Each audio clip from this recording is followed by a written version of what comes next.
உங்களில் யார் அடுத்த ஜிடி நாயுடு பொறியியல் மாணவர்களுக்கான பிரத்யேக போட்டி. மாணவர்களை உடனே ரெஜிஸ்டர் பண்ணுங்க. ரூபாய் 10 லட்சம் பரிசுகளை வெல்லுங்க.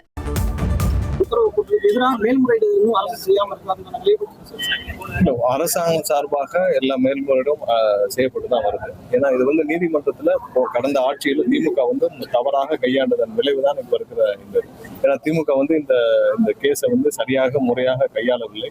இந்த பிரச்சனையை இவ்வளவு தூரம் கொண்டு போய் விட்டதே திமுக தான் காரணம். கண்டிப்பா என்ன மாதிரியான சாத்தியக்குள்ள அது இவ்வளவு தூரம் பிரச்சனையை கொண்டு போய் விட்டு இதுல தேவையில்லாமல் அங்க கோயில் நிர்வாகம் சார்பாக அப்போ தவறான ஒரு அறிக்கை, அதுக்கப்புறம் காவல்துறையிலிருந்து ஒரு போட்டப்பட்ட எஃப்ஐஆர், மசூதிக்கு போனவங்க மேல போடப்பட்ட எஃப்ஐஆர், இது மாதிரி ஒவ்வொரு இடத்துலயும் திமுக செய்த தவறு தான் இது இன்னைக்கு இவ்வளவு தூரம் மோசமா வந்திருக்கு. கண்டிப்பா சட்டப்பூர்வமாக, ஏன்னா இது மக்களுடைய அமைதி சம்பந்தப்பட்ட விஷயம், மக்கள் சம்பந்தப்பட்ட விஷயம். தமிழகத்துல என்றும் இந்த மாதிரியான மதவாத விஷயத்திற்கு மதத்தை வைத்து அரசியல் செய்ய தமிழக மக்களும் விரும்ப மாட்டார், எங்களுடைய தலைவரும் விரும்ப மாட்டார். ஸோ கண்டிப்பா அதற்கு என்றுக்கும் தமிழக வெற்றி கழகம் இடம் கொடுக்காது. அதில் ரொம்ப உறுதியாக இருக்கும். கண்டிப்பா நீதிமன்றத்தில் முறையாக இங்க உள்ள நிலைமை அனைத்தையும் முறையிட்டு இது முறையாக நீதிமன்றத்தில் வாயிலாகவே சட்டப்பூர்வமாகவே நம்ம இதற்கான ஒரு அமைதியான தீர்வை நம்ம கொண்டு வருவோம். ஆனால் எந்த காலத்திலும் கண்டிப்பா இன்னைக்கு இருக்கிற நடைமுறையில மக்கள் சம்பந்தப்பட்ட விஷயம். இதுல எந்த கட்சியும் அவருடைய அரசியல் ஆதாயத்திற்காக இந்த மாதிரியான முயற்சிகள் செய்து வந்துடுறாங்க.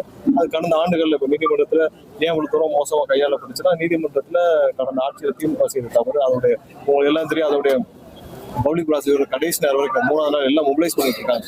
மொபிலைஸ் பண்றப்ப ஒரு இடத்துல ஒருத்தர் பிரச்சனை பண்ணணும், மொபிலைஸ் பண்றாங்க.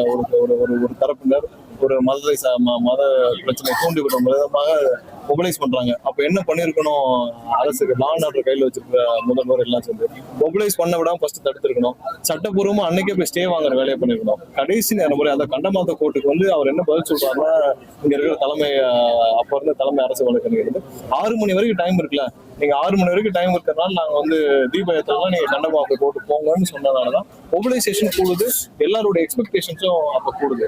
அது 3 நாள் டைம் இருந்தப்ப நேரடியாக என்ன பிரச்சனை எல்லாத்தையும் ஆராய்ந்து முறையாக அப்பவே ஸ்டே வாங்கியிருந்தா இவ்வளவு பெரிய பிரச்சனை உருவாக்கிட்டாரு.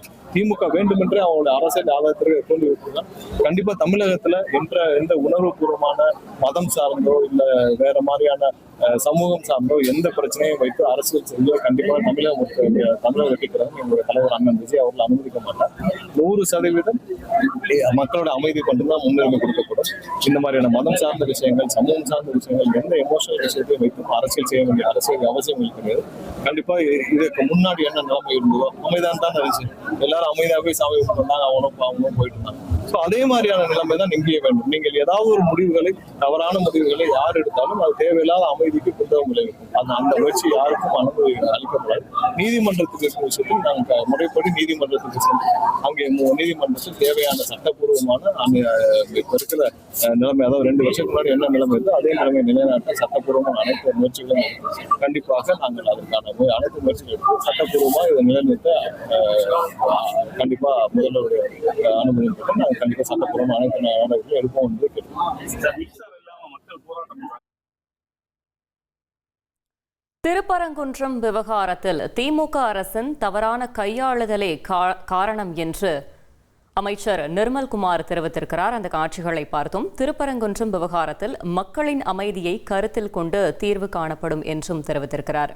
தமிழகத்தில் மதத்தை வைத்து அரசியல் செய்வதை மக்கள் விரும்ப மாட்டார்கள் என்றும் அமைச்சர் தெரிவித்திருக்கிறார். மின்தடை ஏற்படும் இடங்களை கண்காணிக்க 125 குழுக்கள் அமைக்கப்பட்டிருப்பதாகவும், மின்தடையை கண்காணிக்க 500 பேர் கொண்ட குழு இரவு முழுவதும் ரோந்து பணியில் ஈடுபடுவதாகவும், கடந்த 12 ஆண்டுகளில் மின் கட்டமைப்பு பின்தங்கி இருக்கிறது என்றும் அமைச்சர் தெரிவித்திருக்கிறார். மின் கட்டமைப்பு தொடர்பாக விரைவில் வெள்ளை அறிக்கை வெளியிடப்படும் என்றும் அமைச்சர் CTR நிர்மல்குமார் தெரிவித்திருக்கிறார். அந்த காட்சிகளை நாம் தற்போது பார்த்தோம்.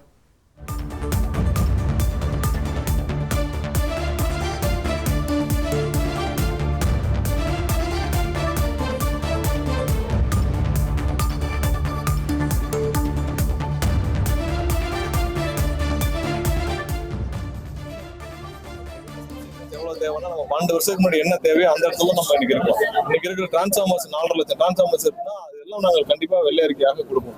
எத்தனை லட்சம் டிரான்ஸ்ஃபார்மர்ஸ் 20 வருஷம் பழசு, 15 வருஷம் பழசுன்னு சொல்லுவோம். இவங்களுடைய ஆட்சி காலத்துல 5 வருஷத்துக்கு, அதுக்கு முன்னாடி இருந்த 5 வருஷத்துக்கு, அதுக்கு முன்னாடி இருந்த 5 வருஷத்துக்கு எவ்வளவு தூரம் இந்த கட்டமைப்புகளை வலுப்படுத்துறதுக்கு என்ன வேலை செஞ்சாங்கன்னு நம்ம சொல்லிருக்கோம். இனிமேல் நம்ம என்ன செய்ய போறோமோ கண்டிப்பா சொல்ல போறோம்.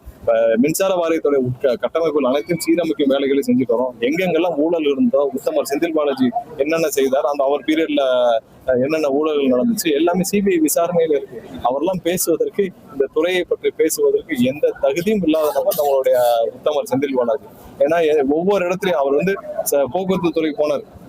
போக்குவரத்து துறையிலிருந்து வெளியே வந்தப்ப இப்போ வரைக்கும் போக்குவரத்து துறை மேலவில்லை. போக்குவரத்து துறையில் அவர் செஞ்ச ஊழல் வந்து அவர் கையாடல் எவ்வளவு பேர்ட்ட பணம் வாங்கி வேலை வாங்கி தரேன்னு சொல்லிட்டு இப்போ வரைக்கும் அந்த வழக்கு நடந்துருக்கு. 2000 பேர் மட்டும் அதுல அக்யூஸ் வச்சிருக்காங்க. 2000 பேர் அக்யூஸ்னா ஒரு ஆள் 10 பேர் ஏமாத்தலாம், எவ்வளவு பேர் ஏமாத்திருப்பாங்க?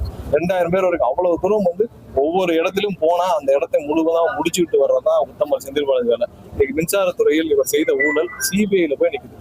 இதை 3 வருடமா குரல் கொடுத்துருக்கோம். 44,000 டிரான்ஸ்ஃபார்மர் ப்ரொக்யூர்மெண்ட் நடந்த ஊழல்களை நாங்க முதல்ல இருந்து சொல்லிட்டு வரோம். இன்னைக்கு சிபிஐல உயர்நீதிமன்றமே சொல்லியிருக்கு. எப்படி இவ்வளவு தூரம் வந்து 44,000 டிரான்ஸ்ஃபார்மர்ல இவ்வளவு தூரம் ஊழல் நடந்திருக்குன்னு சொல்லி உயர்நீதிமன்றமே தலையிட்டு இதை வந்து சிபிஐ மாத்திருக்காங்க. உங்களில் யார் அடுத்த ஜிடி நாயுடு? பொறியியல் மாணவர்களுக்கான பிரத்யேக போட்டி. மாணவர்களை உடனே ரெஜிஸ்டர் பண்ணுங்க. ரூபாய் 10 லட்சம் பரிசுகளை வெல்லுங்க.